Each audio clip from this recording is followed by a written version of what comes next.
term an asset. When I teach finance, an asset is always a claim that you have on someone else.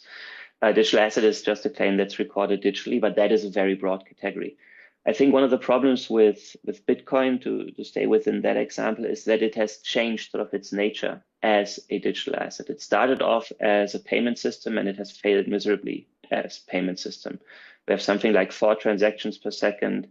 The price is, depending on how you count it, $1.50 to, if you look at how much does it cost to create a Bitcoin transaction, it's somewhere between $50 and $60. So as a payment system, it never really took off. I looked the other day at sort of how many transactions, retail transactions, do we see in Bitcoin in Germany?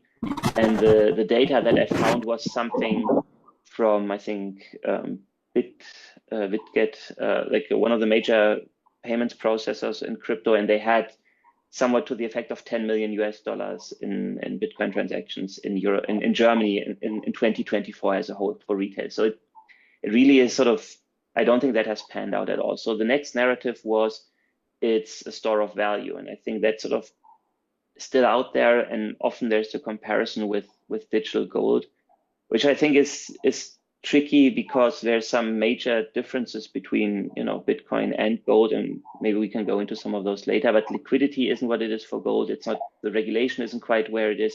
Volatility is much higher. You have substantial tail risks. Bitcoin dropped 80% or more 5 times since its inception. For gold, you never had seen anything like this.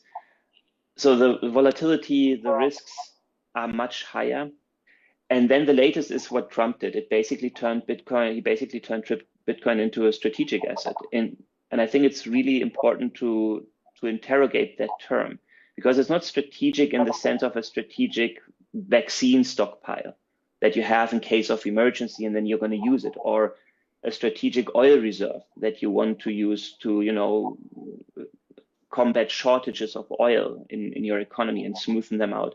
So what does it mean, a strategic reserve? So what I see is an authoritarian leader that undermines the rule of law and uses Bitcoin as an instrument of US power over other jurisdictions. And I think as Europeans, we have to answer the question, is that something that we're comfortable with? Is it something that we like? And I think the Bitcoin community needs to ask themselves, are we fine with that changing nature of the asset? Or is it something that we as a community feel at unease with? Do we really identify with the values that this president expresses? And for me, there's a lot of skepticism around this.